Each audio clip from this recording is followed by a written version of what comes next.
অনেকে বলছেন বাংলাদেশে জামায়াত ইসলামী আগে ক্ষমতায় আসে নাই, তাদের অভিজ্ঞতা নাই। আমাদের আমির জামাত আপনাদের এখানে স্পষ্ট ঘোষণা দিয়েছেন, জামায়াতে ইসলামীর অভিজ্ঞতা নাই। জামায়াতে ইসলামীর পা থেকে মাথা পর্যন্ত চুরির অভিজ্ঞতা নাই। জামায়াতে ইসলামীর টেন্ডারবাজির অভিজ্ঞতা নাই।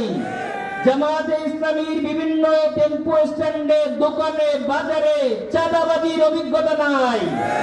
জামায়াতে ইসলামীর কর্মীদের কোন দুর্নীতির অভিজ্ঞতা নাই।